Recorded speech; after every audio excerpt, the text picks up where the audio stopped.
Greetings of the day. I'm Dr. Geeta Devi, Associate Professor from the Department of Management Studies. Today, I'll be discussing about strategy and its formulation. Strategy is a Greek word derived from a strategos, which means generalship. Strategies can also be said as a counter plan. Strategy can be defined as an unified, comprehensive, integrated plan designed to achieve the organizational goals. A company with perfect, effective strategy can achieve its success, can have higher profits and market share. Whereas a company without an effective strategy, it struggles to achieve the success. Strategy plays a vital role in the organizational development and business success. So strategy gives the direction and helps in decision making and also effectively planning of using of resources. So in today's rapidly changing environment, every company should have a effective strategy should be formulated. And in the strategic management process, it has a four phases. First one is establishment of strategic intent. Second one is strategy formulation. Third one is strategy implementation. Fourth one is strategy evaluation. Coming to the strategy establishment of strategic intent, it should have, first of all, the company should establish its vision statement, mission statement, and objectives and policies. A vision statement defines how what an organization wants to achieve in a distant future. Coming to the mission statement, it helps us to know about what an organization is and why it exists.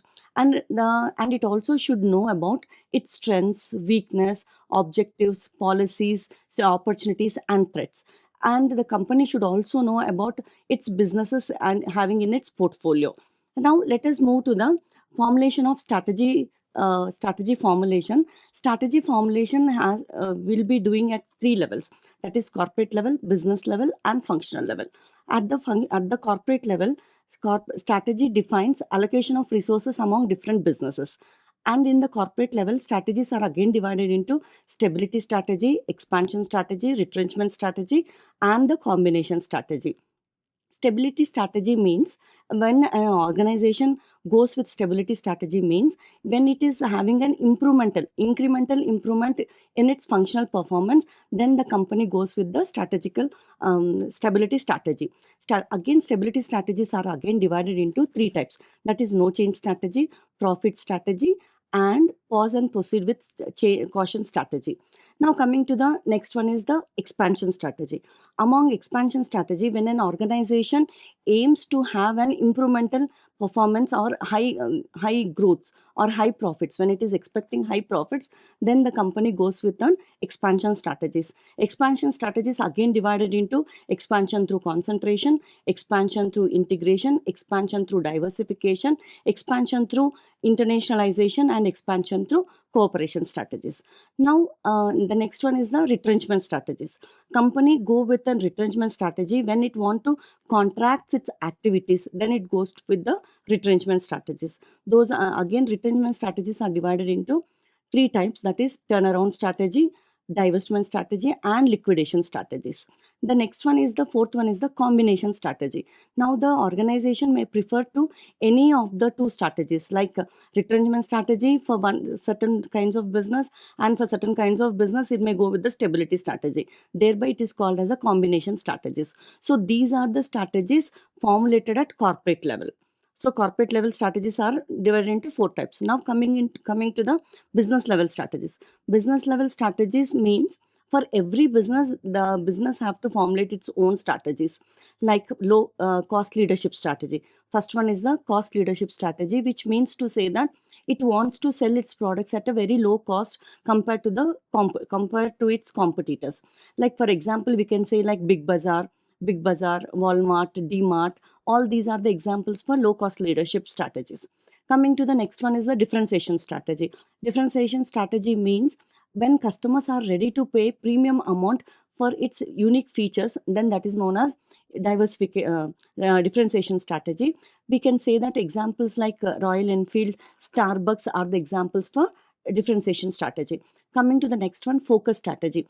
It means to say that the company may wants to focus either on low cost leadership or on differentiation particular relating to a particular market, then that is known as a focus strategy. We can say that examples like Himalaya Mama Earth or Haldirams are the examples for the focus strategy.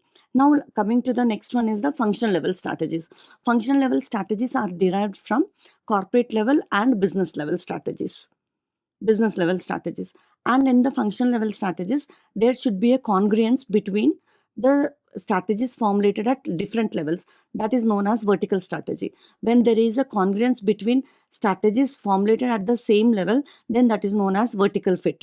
Then in the functional strategies, we can say that there should be a vertical fit and horizontal fit. Now coming to the strategies formulated at functional levels, there are many types like HR, marketing, finance, and production level strategies. Now coming to the finance strategies, will be focusing more on sources of funds. As we know, finance is related to money, so it is related to sources of funds, usage of funds, and management of funds. Then the strategic all it will be revolving around the money. Now coming to the marketing strategy at the functional level, marketing strategy will be focusing only on 4 P's, that is price, product, place, and promotion. Now coming to the operational strategy. Operational strategies means it all depends upon the production, how the production is, how the research and development is, how they are going to control and planning. That will happen in the operational strategies. Now coming to the personal plans or HR strategy, it will depend upon on its personal system, like employee characteristics, their industrial relations, and all. This strategy will be focusing only on this. Now coming to the information system. In the information system, it all depends upon the managing of information. First it wants to acquisition of information, then processing that information, then it will be disseminating the information. So these are the different types of strategies formulated at corporate level, business level, and at the functional level. Thank you.